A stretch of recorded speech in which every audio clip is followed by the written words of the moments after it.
सांख्य दर्शन की 30वीं कक्षा, चौथा अध्याय चल रहा है, जिसमें पिछली कक्षा में 24 सूत्र तक हुआ था। विवेक और वैराग्य की प्राप्ति कैसे होती है, विरक्त का क्या लक्षण है, पहचान क्या है, समाधि की हानि किसकी नहीं होती है, इत्यादि कई विषय पीछे बताए गए। आध्यात्मिक ज्ञान सुनने के बाद भी उसमें विचार विमर्श, चिंतन मनन करना आवश्यक होता है, तब वो बातें समझ में आती और व्यक्ति चल पाता है। पिछले पाठ में से किन्हीं को कुछ पूछना है? और कोई?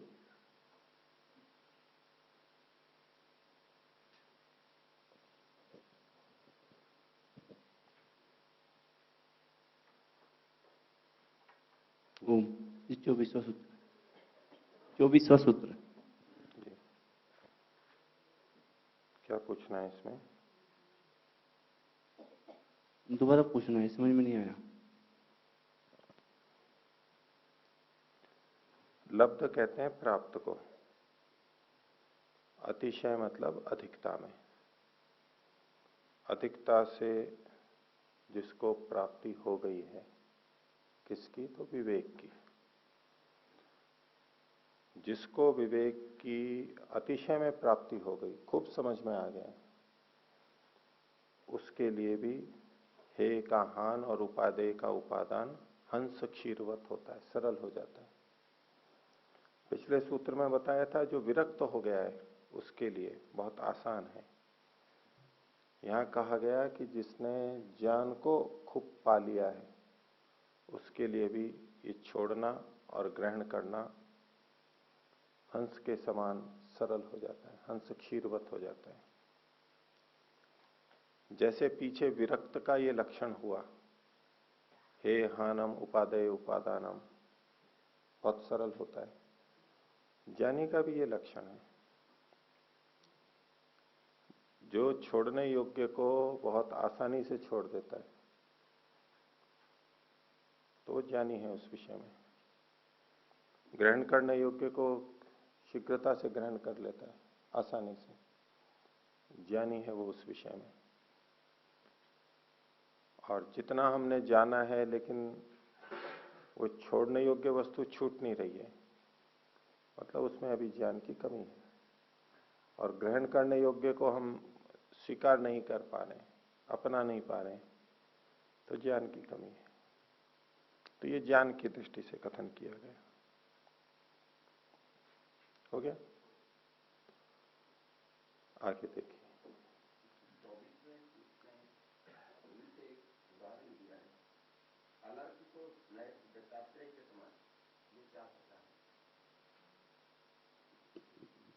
नीचे 24वें सूत्र में जैसे अलर्क को महर्षि दत्तात्रेय के संपर्क से विवेक ज्ञान प्रकट हो गया था। नाम है अलर्क। अलर्क नाम, अलर्क व्यक्ति का नाम है। क्या, और क्या प्रसंग क्या है वहां, कैसे कैसे ज्ञान हो गया? इसकी तो देख के कुछ पता लगा तो बताऊंगा।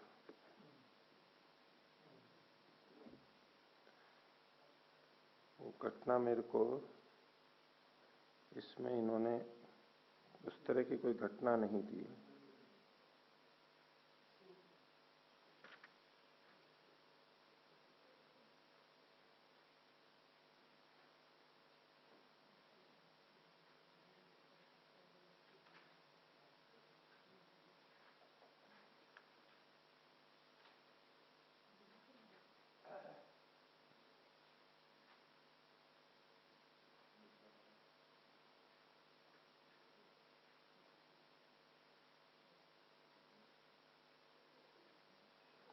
बल्कि उदयवीर जी ने तो इस उदाहरण का खंडन किया है,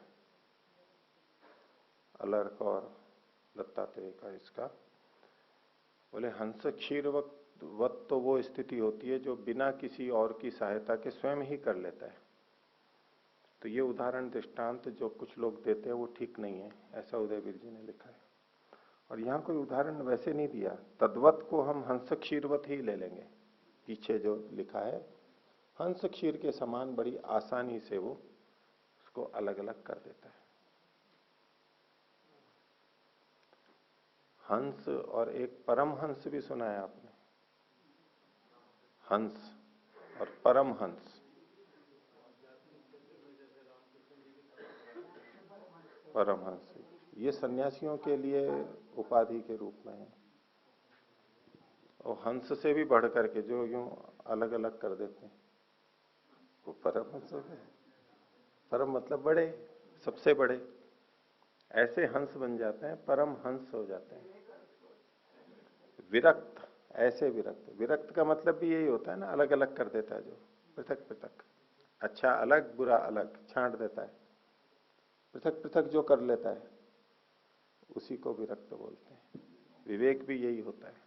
विरक्त तो राग से रहित हो गया, विवेक विवेकी वही होता है। विवेक उसे ही कहते हैं जो सही को सही गलत को गलत कर देता हूं, पृथक पृथक कर देता हूं, घुला मिला नहीं रहता है उसमें, सब कुछ एक जैसा नहीं, जो जैसा है वैसा छांट के रख देता है सबको इधर का उधर।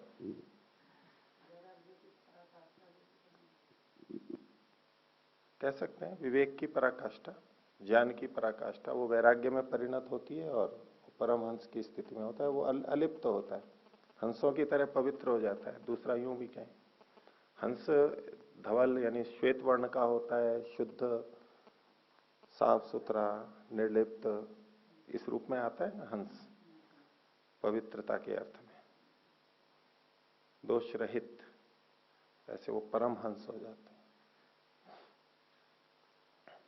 तो आगे देखिए सूत्र 25वां, बोलिए, न कामचारित्वम रागोपहते शुकवत।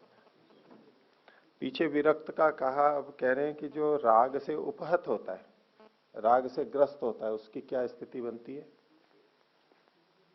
तो बोले उसका न कामचारित्वम, वो इच्छानुसार गमन चलना नहीं कर सकता। कामचार कहते हैं स्वेच्छा से कर चल पाना, काम यानी इच्छा, चारित्व मतलब अब उसके अनुसार चल पाना, जैसी इच्छा है वैसा कर पाना। जो राग से उपहत है वो जैसा चाहता है वैसा कर नहीं पाता है, चाहता तो है करना लेकिन कर नहीं पाता है, राग से ग्रस्त होता है, सोचता है साधना करूं लेकिन कर नहीं पाता है, खूब पढ़ूं लेकिन नहीं पढ़ पाता है, घंटों लगाऊं स्वाध्याय में नहीं लगा पाता है, एकांत में रहूं नहीं रह पाता है, समूह में ही रहता है, क्योंकि राग है वहां पर, छोड़ ही नहीं पाता है उन चीजों को। तो न कामचारित्वम रागोपहते, उदाहरण दिया शुकवत, शुक कहते हैं तोते को। वैसे तो वो पिंजरे में बंद रहता है, और पिंजरे में बंद रहता हुआ उसके लिए बंधन का कारण होता है, उसको खाना पीना अच्छा मिलता है, और जब उसको उसकी आदत पड़ जाती है, राग हो जाता है, तो भले ही उसकी खिड़की खोल दें, दरवाजा खोल दें, उड़ता नहीं, वो वहीं पर ही रहता है। क्यों? अब किसने उसको रोक दिया? वो पहले जो बाहर भागने के लिए फड़फड़ाता था, अब उसका कामचारित्व तो नहीं है, वो जा नहीं सकता है, क्योंकि वो भोजन उसको बांध के रख रहा है, राग हो गया, उसको छोड़ नहीं सकता। तो ऐसे ही साधक भी जब उसकी इच्छा करती है कि अभी मैं ये कर लूं, अब ये शिविर में कर लूं या ये कर लूं, भिन्न भिन्न जो चीजें अपनी आध्यात्मिक दृष्टि से करना चाहता है फिर भी नहीं कर पाता है, उसका कारण ये राग रहता है। झंझट भी लग रहा है, घर परिवार दुखी भी हो रहा है, लेकिन छोड़ नहीं पा रहा है, वैराग्य नहीं है, वैसा राग है, वहीं बंधा रहेगा, उन्हीं चीजों में रहेगा, निकल नहीं सकता है। तो न कामचारित्वम रागोपहते शुकवत। एक पीछे शब्द आया था रागोपहति, ध्यानम, रागोपहतिर ध्यानम, वहां राग की उपहति का मतलब क्या था? समाप्ति। उसे ध्यान कहते हैं। यहां रागोपहत शब्द है, यहां पर मतलब क्या है, राग से जो उपहत है, राग से जो पीड़ित है, राग से जो ग्रस्त है, वह राग की उपहति थी, राग का हट जाना था, नष्ट होना था। यहां राग के द्वारा जो खुद पीड़ित है, राग के द्वारा जो मारा गया है, प्रभावित है, वह। तो इसलिए रागोपहते, रागोपहति, या दोनों प्रसंग के अनुसार अलग अलग अर्थ आएंगे। ये संस्कृत में विग्रह करते हैं, शब्दों को तोड़ते हैं, वहां अलग अलग विभक्तियां आ जाती हैं। तो ये तो रागोपहत मतलब रागेण उपहता, रागोपहता, राग के द्वारा जो खुद मारा गया है, उपहत है। और वहां था राग की उपहति, रागस्य उपहति, राग का नष्ट होना ध्यान है, वहां नष्ट हो रहा था ध्यान। यहां राग के द्वारा ये दबा हुआ है, पीड़ित है। दोनों तरह से अर्थ अलग अलग है। तो न कामचारित्वम रागोपहते शुकवत।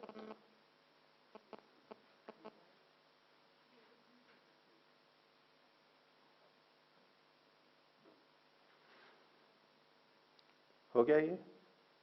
अगला सूत्र देखिए, इसी को दूसरे ढंग से कह रहे हैं कि आखिर वो बंधा क्यों है। तो 26वां सूत्र बोलिए, गुण योगात बद्ध शुकवत। तो गुण के योग से, गुण का मतलब राग, ये गुण राग है। जैसे सत्वरस्तम गुण होते हैं एक तरह से, ये राग है।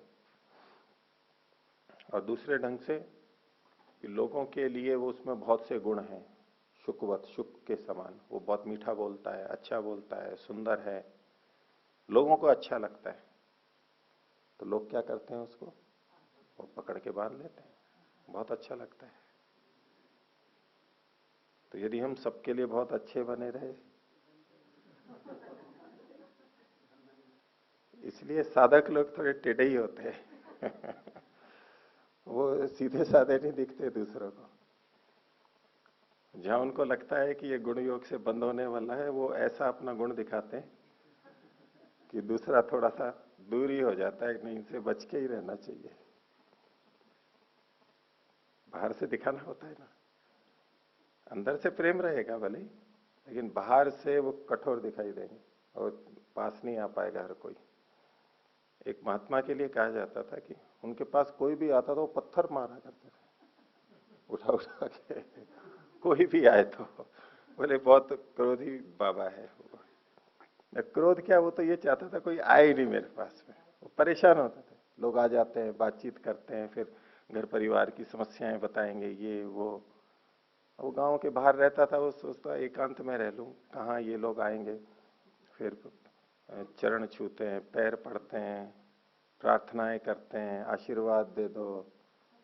वो ये अलग सब, वो श्रद्धा से आ रहे हैं, लेकिन इनके लिए तो आफत बनी हुई है। तो बोले पत्थर वाले बाबा हैं, दूर से मारते थे। तो इसने कहा गुण योग से भी बद्ध हो जाता है। दूसरी ढंग की व्याख्या है कि ये जो पक्षी है, शुक पक्षी, ये अपना मधुर भाषण करता है, सुंदर दिखता है, इसलिए वो बांधा जाता है वहां पर लोगों के द्वारा। तो गुण योगात बद्ध शुकवत, दूसरे भी बांध लेते हैं। अथवा दूसरा इस सूत्र का अर्थ है कि राग के कारण वो बंधता है, जो पीछे सूत्र में कहा वही बात है। ठीक है। तो जितना श्रृंगार करेंगे, बाहर से अच्छे दिखेंगे, लोग उतना ही पकड़ेंगे। नहीं, यही तो होता है ना, जितना स्वभाव अच्छा होगा, बाहर से अच्छे दिखेंगे, तो लोग उतना ही पकड़ेंगे, घर वाले। और नहीं तो विदा कर देंगे, नमस्ते। जब कभी मुक्ति पानी हो तो थोड़ा सा, थोड़े अपने अवगुण प्रकट कर ले उनके लिए, और देखने में परेशानी नहीं हो, लेकिन हाँ थोड़े अवगुण प्रकट करें कि हाँ जाने का समय, भेजने का समय आ जाए इनका।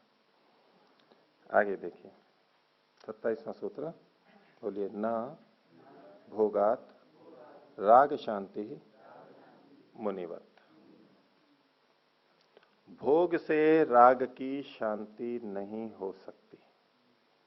पीछे ये राग की बात आ रही थी कि भाई कामचारित्व तो क्यों नहीं है, बोले राग से उपहत है, गुण योगात बद्ध है, राग के कारण से बंधा हुआ है। तो बोले ये जो राग है जिसके कारण से बंधे हुए हैं, ये सोचना कि हम इनको भोगते रहेंगे तो एक दिन इससे निवृत्ति हो जाएगी, वैराग्य हो जाएगा। इसको देख लेंगे अच्छी तरह से तो वैराग्य हो जाएगा, भोग लेंगे तो वैराग्य हो जाएगा। हाँ, भोगते हुए जागरूकता है तब तो वैराग्य ही होगा, लेकिन जागरूकता नहीं है और भोगे जा रहे हैं तो कहा न भोगात राग शांति, राग की शांति भोग से तो होगी नहीं। तो प्रसिद्ध श्लोक भी आता है, न जातु कामः कामानाम उपभोगे न शाम्यति। निश्चित रूप से न जातु कामानाम, कामनाओं के भोग से कामनाएं समाप्त नहीं होती। हविषा कृष्ण वर्त में वह भूय एवाभिवर्धते, अग्नि में जैसे घी डाल दो, वो एकदम से जैसे घी डालते ही अग्नि बढ़ती है, ऐसे कामनाएं और बढ़ती चली जाती है। तो न भोगाद राग शांति, एक निष्कर्ष है इनका। भोग करते करते इंद्रियों को विषयों से वितृष्ण कर दें हम, वितृष्णा हो जाए, नहीं हो पाता है, बढ़ता जाता है। बल्कि इंद्रियों की कुशलता बढ़ती है, उसको और अधिक चाहिए, और अच्छा चाहिए, और अच्छा खाने को, और अच्छा भोगने को, और अच्छा पहनने को, और अच्छा रहने को, वो और अच्छा अच्छा अच्छा अच्छा, यही तो दौड़ चल रही है। किसके समान? मुनि के समान। एक सौभरी मुनि हुए, उनकी कथा इसमें मानी जाती है। सौभरी मुनि, सौभरी नाम उनका। एक ययाति की भी घटना इसी तरह की मानी जाती है, ययाति की, और एक सौभरी की नहीं, एक और है। वो एक जैसी घटनाएं हैं, वो भोगते भोगते उसकी शांति नहीं होती है। तो सौभरी मुनि के लिए कहा जाता है, एक राजा नहुष की मानी जाती है, नहुष की। तो ये सौभरी मुनि थे तो मुनि, वानप्रस्थ ले लिया था, या मुनि थे, जंगल में रहते थे, लेकिन राग उत्पन्न हो गया वापस से। तपस्या करते होंगे पहले से, या तो बचपन से ही वहां होंगे। तो नदी के किनारे तालाब में मछलियों के समूह रहते थे, आपस में मिलजुल के। लगता था इनमें बहुत स्नेह है, बहुत सुख है, देखो इस परिवार के साथ रहने में। तो उनमें विचार आया कि ये सुख लेना चाहिए।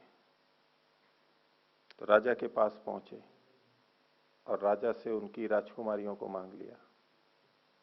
नाम होगा, बड़े होंगे, या जो भी स्थिति होगी, राजा ने अपनी राजकुमारियां दे दी उसको। गृहस्थ जीवन चलता रहा। जब वृद्ध हो गए, क्षीण हो गए, तो कहा कि भोगों से तो एक कामनाओं की शांति नहीं होती। मैं सोच रहा था कि भोग करके कामनाओं की शांति कर लूंगा, ऐसे तो ये हो नहीं सकता। सब सुख सुविधाएं थी, नहीं शांति हुई। नहुष के लिए भी कहा जाता है कि उसके 6 पुत्र थे। तो राजा था, सब भोग सुविधाएं थी, भोगते भोगते क्षीण हो गया, जल्दी अधिक भोग हो गए, दुर्बल हो गया, मृत्यु दिखने लगी। तो उसने अपने बेटों से कहा कि मैं अपना उत्तराधिकारी उसको बनाऊंगा जो अपनी जवानी मेरे को दे दे। संभव नहीं है, लेकिन ऐसा कहानी में है। तो और तो माने नहीं, छोटे बेटे ने कहा कि ठीक है। तो कुछ वर्ष या कितना भी है, आधी जीवन उसको दे दिया। यानी अपनी जितनी आयु है उतना भोगने से भी तृप्ति नहीं हुई, और भी आयु लेके भोग लें तो भी अंत में कहा कि कामनाओं की समाप्ति तो हो नहीं सकती। कितना ही भोग लो, कितना ही भोग लो। हम यूं सोए हमारे पास तो बहुत कम धन है, बहुत कम साधन है, सुख सुविधाएं कम है, और जो संपन्न है उनके पास न जाने कितने भोग के साधन है, तरह तरह के। उनको शांति हो जाती होगी, हमारे पास तो चलो अभाव है, हमारे को शांति नहीं होती है। इनको बड़े बड़ों को, जो हमारे से सैकड़ों गुना संपन्न है, लाखों गुना संपन्न है, उनको शांति हो जाती होगी, उनको भी शांति नहीं होती। कोई नहीं है ऐसा। तो न भोगात राग शांतिर मुनिवत, मुनि के समान सब पे यही घटता है। भर्तृहरि के लिए भी कह लीजिए, बहुत है। मतलब ये तो सबके साथ में घटेगी, हम सब इसमें सम्मिलित हैं मनुष्य। ये तो हर व्यक्ति के जीवन में घटने वाली है। ठीक है, हमारे को उपदेश मिल रहा है यहाँ से, पिछली घटनाओं को इन्होंने उद्धृत कर दिया। आज भी जीवन में बहुत लोग ऐसे मिल जाएंगे जो जिन्होंने विशेष भोगों को भोगना चाहा हो, बहुत प्रयास किया हो, सामर्थ्य भी हो, धन संपत्ति। एक तो सामान्य व्यक्ति होता है, चलो जितना भोगा भोग लिया। एक जिन्होंने विशेष रूप से भोगने का प्रयास किया, तब भी वो ये कहें कि नहीं। उदाहरण तो ऐसे ही बनते हैं ना, जिसमें जिनको कोई कमी नहीं है उनको भी ये लगने लगता है न भोगात राग शांति मुनिवत। इसलिए वो रास्ता ही नहीं है शांति का, कामनाओं को समाप्त करने का वो रास्ता ही नहीं है, वो अनुपाय है, वो उपाय है ही नहीं। इनके निष्कर्ष ये हैं पूरे अध्यात्म के और हमारे शास्त्रों के। इन्होंने निष्कर्ष निकाल दिए, इस निष्कर्ष के अनुसार चल लेते हैं और थोड़ा बहुत भोग के देख लिया कि हाँ वास्तव में बात ठीक है, तो इधर ही चल पड़े और सिद्धि का प्रयोग कर लिया। जरूरी नहीं कि उतने संपन्न बने और तभी ये निष्कर्ष हमारे को भी आए, राजा बने और ये सारी सुविधाएं हों तब हमारे को ये निष्कर्ष आए। चलो उस समय भी आ जाए तो बड़ी बात है, लेकिन जितने भोग हमारे पास उपलब्ध हैं, जितना हमने जीवन जिया है, जितने भोग भोगे हैं, उससे भी तो ये निष्कर्ष निकाल सकते हैं विश्लेषण करके। इतने से भी नहीं हुआ और ज्यादा होंगे तब क्या हो जाएगा। हम भी तो पहले कितना सा था, फिर ज्यादा हुआ तब भी कुछ नहीं हुआ, फिर और ज्यादा हुआ तब भी कुछ नहीं हुआ। समाप्ति तो कहां हो रही है। तो व्यक्ति खुद निष्कर्ष निकाल सकता है, जितना हमारे पास है उसमें भी निष्कर्ष निकाल सकता है, विश्लेषण कर सकता है। तो न भोगाद राग शांतिर मुनिवत। अगला सूत्र, तो राग की शांति फिर किस उपाय से होगी, कैसे उसमें राग की समाप्ति होगी। भोग्य वस्तुओं में और भोग में, भोग्य वस्तुएं और उनको भोगना, ये दो चीजें हैं। भोग के प्रति भी राग रहता है और भोग्य वस्तुओं के प्रति भी राग रहता है, क्योंकि वो भोग का साधन होते हैं हमारे। तो दोनों के प्रति बहुत राग होता है और छोड़ता नहीं है व्यक्ति, छुड़वाए तो नहीं छोड़ता। तो कैसे इनसे वैराग्य होगा, राग की समाप्ति कैसे होगी, तो उसके लिए उदाहरण दिया, सूत्र दे रहे हैं 28वां। बोलिए, दोष दर्शनाद उभयो हो। उभयो दोनों के, भोग्य वस्तु और भोग दोनों के दोष के देखने से, दोष दर्शनार्थ, ये मूल सूत्र है। उसमें जो दोष हैं उसको देखेंगे तो वैराग्य होगा, दोष नहीं देखेंगे तो वैराग्य नहीं होगा। बिल्कुल यही बात योग दर्शन में कही और वहां भी वही मूल बात है। वहां शब्द दिया प्रतिपक्ष भावना, वितर्कवाद ने प्रतिपक्ष भावना। और प्रतिपक्ष भावना क्या है, दुख ज्ञान अनंत फला इति प्रतिपक्ष भावना। अनंत दुख और अनंत अज्ञान को देने वाले हैं ये भोग, ये प्रतिपक्ष भावना है। दोष दर्शन ही तो हुआ ये दुख देने वाला है, ये अज्ञान को देने वाला है, दोष दर्शन है। दोष दर्शन से ही वैराग्य होगा। इस संसार में अगर हम सुख देखते रहे तो वैराग्य नहीं होगा, दोष दर्शन तो करना होगा, नकारात्मक दृष्टि तो लानी होगी, नेगेटिव थिंकिंग। पॉजिटिव रहे तो नहीं होगा, सकारात्मक रहे कि नहीं इसमें तो ये अच्छा है। अब बच्चा अगर चॉकलेट अधिक खाता हो तो क्या बोलते हैं उसको, दांत खराब हो जाएंगे और कीड़ा लग जाएगा और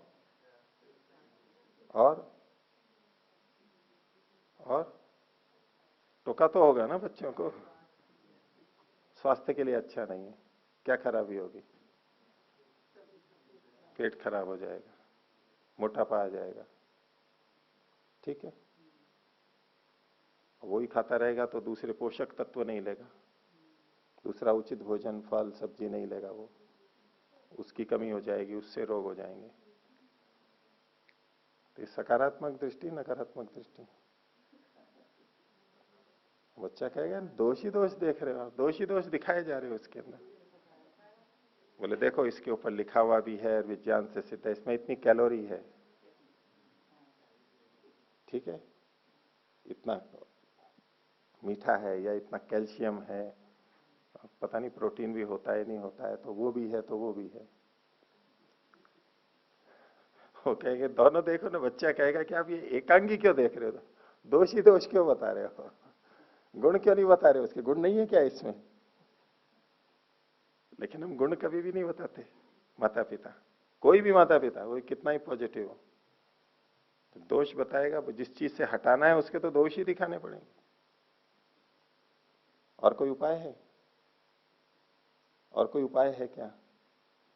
जिस चीज से भी हटाना है दोष तो बताने होंगे। अभी सफाई अभियान चल रहा है तो गंदगी के दोष बताने पड़ेंगे ही नहीं, और सफाई के लाभ बताने ही पड़ेंगे।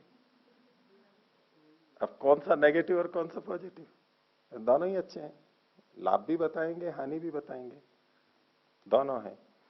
छूटेगा तो दोष दर्शन से, ये तो भारतीय पूरे वैदिक का ये मनोविज्ञान है, ये आत्मा का स्वभाव है, बहुत बड़ा मनोविज्ञान है ये सूत्र। और क्योंकि हम सब में देखते हैं, ये दोष देखेंगे तो हटेंगे, नहीं तो नहीं हटेंगे, दोष देखते ही हटते हैं हम उससे। गलत चीज को, हानिकारक चीज को कौन चाहता है, कोई नहीं चाहता है। और जो इन दोषों से हट गया है, इसका मतलब है दोष दर्शन कर रहा है, वो दोषों को देख रहा है, दिख गए हैं उसको दोष, इसीलिए हटा है वो। और जो नहीं हटा है, इसका सीधा सा मतलब है कि अभी दोष दर्शन नहीं हुआ है इसको, अभी उसको नकारात्मक दृष्टि और अपनानी चाहिए, तब जाकर के अध्यात्म में प्रगति होगी। ठीक है, तो दोष दर्शनात् उभयो, दोनों के दोष को देख करके वैराग्य की प्राप्ति होती है, भोग की शांति होती है, राग की शांति होती है। हो गया। और जब राग कुछ कम होता है तभी ये सारी अध्यात्म की चीजें अच्छी लगती हैं। जिसको बहुत अधिक राग हो उसके लिए धर्म का उपदेश ही नहीं, उसको धर्म सुना ही नहीं देगा, वो बैठेगा ही नहीं, और सुनेगा भी तो बैठेगा भी तो सुनेगा नहीं, वो कुछ और सोचेगा। अर्थ कामेश्वसक्तानाम धर्म ज्ञानम विधीयते, मनुस्मृति। जो अर्थ और काम में अनासक्त है, असक्त है, अशक्त है, मतलब सक्त नहीं है, लगाव नहीं है, जिसको धन से थोड़ा अलग है, कामनाओं से भी थोड़ा तो अलग है, उसके लिए धर्म का ज्ञान है। जो पूरी तरह अर्थ और काम में फंसा हुआ है उसको कहने का कोई मतलब ही नहीं है, वो सुनेगा ही नहीं उसको। कुछ ना कुछ तो धन से बचाव होना चाहिए, भी थोड़े दिन दुकान छोड़ करके, थोड़े दिन नौकरी से छुट्टी लेकर के बैठ सके, चाहे पैसे कटते हो तो कटते हो नौकरी में, जाएगा शिविर में, बातें सुनेगा, समय निकालेगा।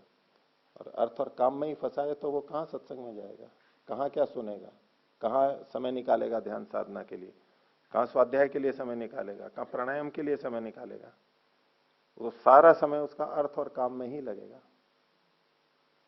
तो जिनमें राग है उनका चित्त है मलिन, गंदगी, राग गंदगी है एक तरह की, द्वेष भी गंदगी है, राग भी गंदगी है। तो एक सूत्र दे रहे हैं कि बीज बोया लेकिन उग नहीं रहा है, क्या कारण है। बीज बोते हैं ना, बीज तो अच्छा था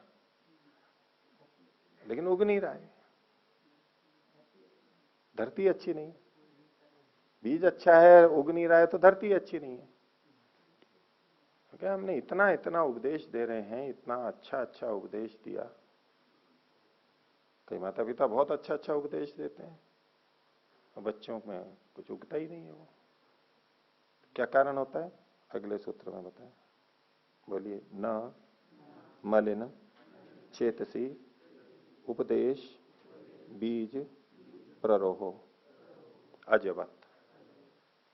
मलिन चित्त वाले में उपदेश के बीज का अंकुरण नहीं होगा। उपदेश रूपी बीज, उसका अंकुरण नहीं होगा। उपदेश के बीच का अंकुरण यह है कि उपदेश के अनुसार हम कुछ करने लगे, कुछ सोचें और करने लगे, नहीं करना है मेरे को, ये विचार करने लग जाए उसमें। सुन तो लिया, जबरदस्ती हो गया किसी भी परिस्थिति से, लेकिन ना तो चिंतन चल रहा है, ना को अंकुरित हो रहा है, ना कुछ आचरण की तरफ प्रवृत्त हो रहा है। इसका मतलब है उपदेश बीज का अंकुरण नहीं हो रहा है। क्यों नहीं हो रहा है? तो मलिन चित्त से, जो मलिन चित्त वाले हैं, राग से युक्त हैं, उनमें उपदेश बीज का प्ररोह होगा ही नहीं। इसलिए उपदेश बीज का प्ररोह करने के लिए, अंकुरण के लिए भूमि भी अच्छी होनी चाहिए, तब अच्छा बीज भी वहां उगेगा, नहीं तो भूमि गलत है। मन भूमि की तरह से, इसको अज के समान कहा। ये राजा अज की कहानी मानी जाती है। तो उसके परिवार के अंदर मृत्यु वगैरह हो गई, बहुत बहुत दुखी था, और गुरु से कहा कि उपदेश दो मेरे को, और गुरु बहुत उपदेश दें, उसको कोई फर्क ही नहीं पड़े, दुखी दुखी दुखी बच्चे के मृत्यु से। कहां से उपदेश बीज का होगा, प्ररोह कहां से होगा? वो तो अत्यंत राग से युक्त है, मलिन चित्त है, अभी स्थिति ही नहीं है, ध्यान ही नहीं जा रहा, बार बार वही सोच रहा है। जैसे धृतराष्ट्र को शोक हुआ था तो विदुर को बुलाया था, कुछ ऐसे वचन बोलो जिससे मुझको शांति मिले, नींद नहीं आ रही है मेरे को, समस्या हो रही है। वो उपदेश का बीज प्ररोहित नहीं होगा यदि मलिन चित्त है। हम अपने ऊपर भी लगा सकते हैं कि यदि बहुत उपदेश सुनने पर भी, करने पर भी हमारे अंदर वो आचरण में नहीं आ रही है, तो सीधा मतलब है अभी हमारे में मलिनता है, राग है। पहले उसको थोड़ा कम करें, भूमि को अच्छा बनाए थोड़ा। तो मलिन चित्त में उपदेश के बीज का प्ररोह होगा ही नहीं। और इसको समझाने के लिए कह रहे हैं, 30वां सूत्र बोलिए, न आभास मात्रम अपि मलिन दर्पणवत।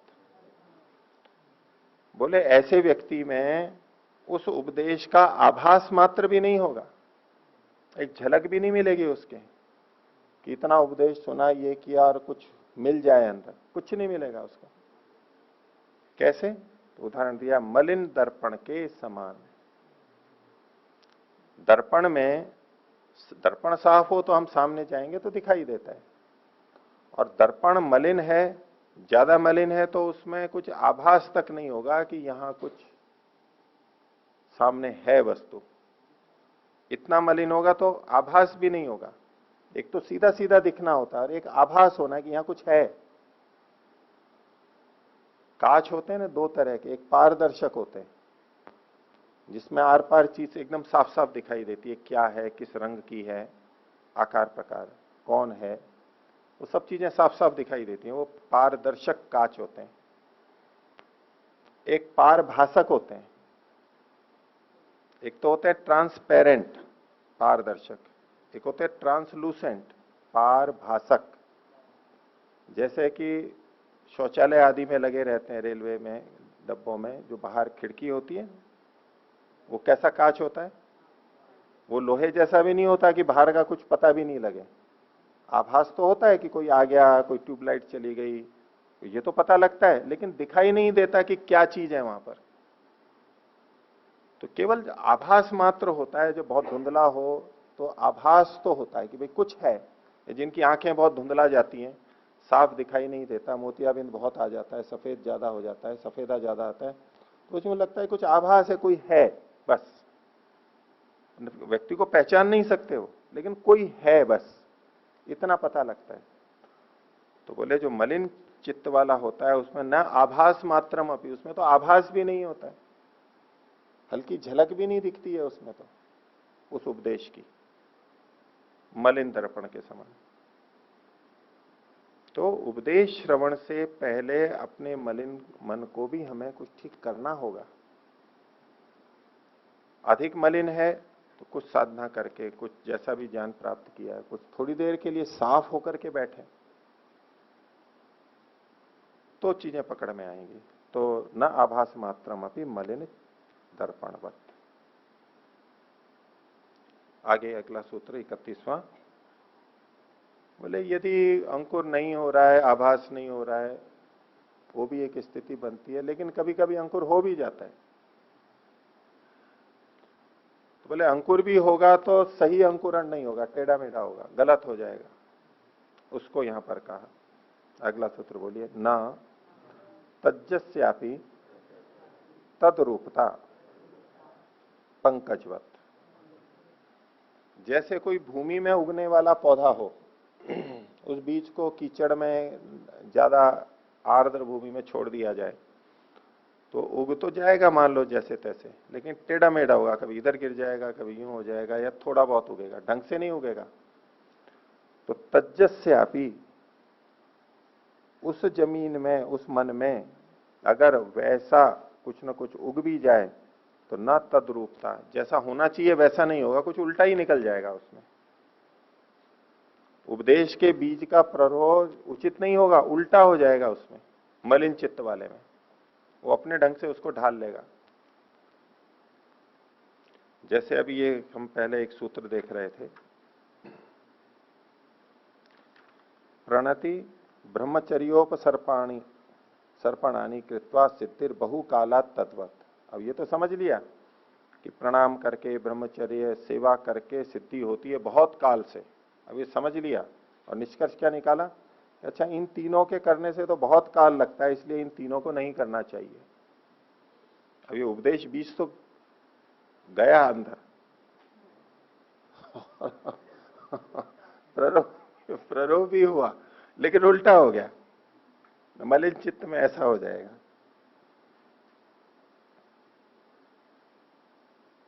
जैसे कि तुष्टि दोष थे, अब तुष्टियां थी तो अच्छी कि यहां तुष्टि होनी चाहिए कि हमारे को ये हो गया, ये हो गया।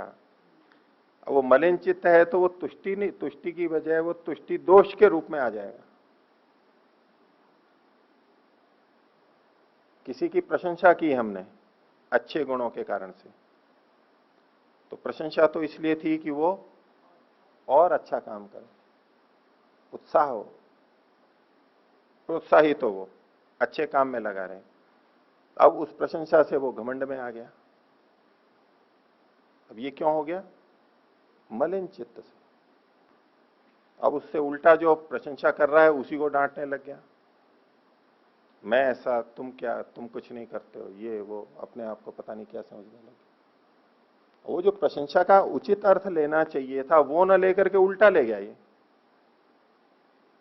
बातचीत में भी बहुत होता रहता है हमारे, जिसके प्रति एक भाव बन जाता है उल्टा, द्वेष हो या आशंका हो जाती है, तो उसकी बात सुनते तो हैं लेकिन उसका कुछ का कुछ अर्थ लेते हैं, उल्टा ले लेते हैं अर्थ। सामान्य बात का भी उल्टा ही उल्टा, हर चीज में उल्टा उल्टा अर्थ लेने लगता है आदमी। तो उसकी बात सुन भी रहे हैं, आभास भी हो रहा है, लेकिन उल्टा निकल रहा है, उसका विपरीत निकल रहा है और विकृत होकर के निकल रहा है। तो कहा न तज्जस्यापि तद्रूपता, यदि ऐसे मलिन चित्त वालों में अंकुरित होता भी है तो तद्रूपता नहीं होती है, जैसा उगना चाहिए वैसा नहीं, कुछ विकृत होकर के निकलता है। तो या तो अंकुरण होगा नहीं, आभास भी नहीं होगा, और अगर होगा तो कहीं उल्टा ही निकलेगा उसको। ठीक है, तो अब अंतिम सूत्र कह रहे हैं, इसलिए इस संसार में कितनी भी सिद्धियां प्राप्त कर लें, कितना भी कुछ प्राप्त कर लें, तो भी कृतकृत्यता नहीं है। सूत्र बोलिए, न भूति योगे अपि कृतकृत्यता उपासा नहीं, उपास्य सिद्धिवत, उपास्य सिद्धिवत। भूति योग होने पर भी, विभूतियों का योग होने पर भी, योग दर्शन में जैसे विभूतियां बताई हैं, सिद्धियां हैं, विभूतिपात नाम दिया, वो भूति विभूति एक ही बात है। विभूति विशेष के लिए कह दिया, ये भूति मतलब विभूति है। साधना करते करते या अन्य किसी भी तरह से अपनी क्षमताओं को किसी ने विकसित कर लिया, पुरुषार्थ करके, बाह्य लौकिक पुरुषार्थ करके, अभ्यास करके, साधना में मंत्र जप और इसके द्वारा भी सिद्धियों को प्राप्त कर लिया, तो उनको प्राप्त करके भी भूति योगे भी न कृतकृत्यता, कृतकृत्यता तो वहां भी नहीं होगी कि सारे दुखों की निवृत्ति हो जाए और ये मैं अनुभव हो जाए कि जो पाना था वो पा लिया। ये स्थिति सिद्धियों के आने पर भी, भूतियों विभूतियों के आने पर भी नहीं होने वाली है, जबकि बहुत बड़ी मानी जाती हैं विभूतियां। लोग चमत्कृत होते हैं, आश्चर्यचकित होते हैं, पर ये कृतकृत्यता को देने वाली फिर भी नहीं है। किस तरह से? तो कहा उपास्य सिद्धिवत। उपास्य यानी जो हमारा उपासना के योग्य है परमात्मा, उसकी सिद्धि के समान, उसको प्राप्त करने पर जो सिद्धि होती है उसके समान विभूतियों में कृतकृत्यता नहीं है। कितना ही संतोष हो व्यक्ति को, मैंने ये प्राप्त कर लिया। बहुत ऐश्वर्यों को पाके बड़ा संतोष भी होता है, देखो मैंने ये उपलब्धि प्राप्त की है, वो एक स्तर पर की जा सकती है इतना आत्मसम्मान आत्मविश्वास के साथ में, लेकिन कृतकृत्यता तो वहां पर भी नहीं है, पूर्ण तृप्ति तो वहां भी नहीं है। जैसी कि उपासना करके, उपासना आदि प्रक्रिया से निर्मल होकर के परमात्मा की प्राप्ति करना है, उसके समान नहीं हो सकती। उपास्य सिद्धिवत, उपास्य सिद्धिवत। चूंकि अध्याय समाप्त हो रहा है इसलिए 2 बार बोल दिया, उपास्य सिद्धिवत, उपास्य सिद्धिवत। न भूति योगे भी कृतकृत्यता, उपास्य सिद्धिवत, उपास्य सिद्धिवत। तो ये आपका 4था अध्याय समाप्त हुआ। अभी जो पाठ चला उसमें कुछ पूछना है किन्हीं को? पूछिए। और कोई है तो हाथ खड़ा कीजिए, पूछिए। आचार्य जी 31 में जो पंकज बताया उसका अर्थ? हाँ, पंकज, पंक कहते हैं कीचड़ को, पंकज कहते हैं कीचड़ में जो उत्पन्न होता है। तो पंकज कमल को भी बोलते हैं, योग रूढ़ी शब्द है, अर्थ भी करता है पंख में उत्पन्न होने वाला। पंख में तो कीड़े मकोड़े भी और उनके जानवर भी उत्पन्न होते हैं, छोटे मोटे जो भी हैं वहां के, उनको पंकज नहीं कहते, कमल को कहते हैं वैसे तो। लेकिन यहाँ कमल अर्थ नहीं है पंकज का, कीचड़ में उगने वाले पौधे के समान। अगर कीचड़ हो तो गेहूं की फसल कैसी होगी, कैसी उगेगी? चावल की तो ठीक है, पानी रहेगा भरा हुआ, चावल के लिए तो अच्छा है, लेकिन मक्का बाजरा नहीं होगा, चना नहीं होगा, खराब हो जाएगा, ठीक नहीं उठेगा। तो जैसे कोई उचित बीज कीचड़ में पड़ जाए तो थोड़ा बहुत उगेगा तो वहीं ढीला ढाला है, जड़ी नहीं जमेगी उसकी, पड़ जाएगा इधर उधर, अच्छे ढंग से नहीं होगा, विकृत होगा। तो पंकजवत, कीचड़ के समान, कीचड़ में उत्पन्न होने वाले पौधे के समान, जो वैसे और कहीं उगना चाहिए था वहां उग गया, गलत जगह पे जो बीज पड़ा है उसके लिए बात है। अब जो पानी में कीचड़ में ही उगता है जैसे कि कमल, उनके लिए ये उदाहरण नहीं है, वो तो वहीं पर ही जमेंगे, वो तो वहां अच्छे उगेंगे। पंकजवत। और कोई?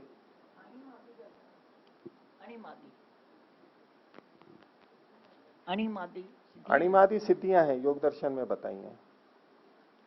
अणु कहते हैं, छोटा अणु होता है ना, छोटा, तो अणिमा मतलब वो छोटा सा हो जाता है ऐसा। अणिमा, महिमा, गरिमा, लघिमा आदि वो सिद्धियां वहां पर बताई गई हैं। प्राप्ति, प्राकाम्य, कामाचारित्व, वशित्व आदि वो सिद्धियां योग की सिद्धियां हैं। उदाहरण के लिए वो केवल दिया, ये भूतियों को बताया, विभूतियों को बताया, उसको उसका कथन है केवल उदाहरण के लिए। पूछिए। आचार्य जी, जो स्वामी दयानंद जी ने उनके विषय में लिखा है, ब्रह्मचारी के विषय पास में रखिए। ब्रह्मचारी के विषय में महर्षि दयानंद ने लिखा है कि जो 48 वर्ष का होता है वो सभी दुष्टों को रुलाने वाला होता है। तो जैसे इंद्र ने प्रजापति के पास में जाकर के जो तप किया 101 वर्षों तक, तो 101 वर्षों तक तप करने के बाद में तो मतलब जो 48 वर्ष तक ब्रह्मचर्य का पालन करने वाला होता है, तो सभी दुष्ट स्वभावों को जो रुला देता है, तो फिर आत्मज्ञान तो स्वाभाविक अंदर से ही प्रकट होना स्वाभाविक ही है। ऐसे स्वाभाविक नहीं है, यही उन्होंने कहा। उसके लिए उपदेश श्रवण भी जरूरी है, और उपदेश श्रवण मात्र से भी नहीं होगा, परामर्श तो करना होगा। और वो महर्षि ने उसकी प्रशंसा के लिए लिखा है। 24 साल का ब्रह्मचर्य, फिर 36 साल का, फिर 44 या 48 साल का, लेकिन उतने मात्र से ही उसको आत्म साक्षात्कार हो जाए ऐसा नहीं कह सकते। किसी को हो सकता है, ये तो कम में भी हो जाएगा वामदेव के समान, और किसी को उस जन्म में भी नहीं होगा, संन्यास लेने पे होगा या तब भी नहीं हो पाएगा। इसलिए वो अनिवार्यता नहीं है कि उतने से वो अपने समस्त दोषों को दूर कर लेगा और आत्म साक्षात्कार को प्राप्त कर लेगा, ये अनिवार्य नहीं है। लेकिन हाँ, उसकी योग्यता बहुत अच्छी होगी, ये इतना समझना चाहिए। एक प्रश्न मेरे पास आया हुआ है कि दो शब्द आते हैं मोक्ष और मुक्ति, तो इनमें अंतर क्या है? इसमें कोई अंतर नहीं है। मोक्ष और मुक्ति में कोई अंतर नहीं है, एक ही बात को कहते हैं। मुक्ति मतलब छुटकारा, मुक्ति कहते हैं ना, छुटकारा हो गया। और मोक्ष भी वही, उसी से ही बनता है, वही छुटकारा ही होता है। अपवर्ग भी बोलते हैं, कैवल्य बोलते हैं, एक ही बात है। मुक्ति, मोक्ष, अपवर्ग, कैवल्य, ईश्वर की प्राप्ति, एक ही बात है। नितांत मुक्ति।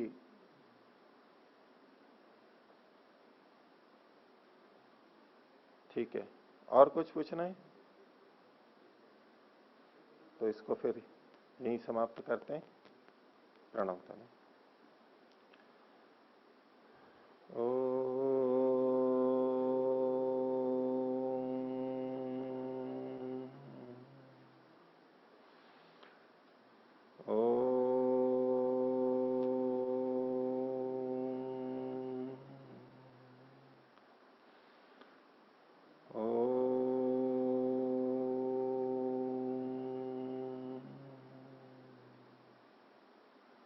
सभी को सादर नमस्ते।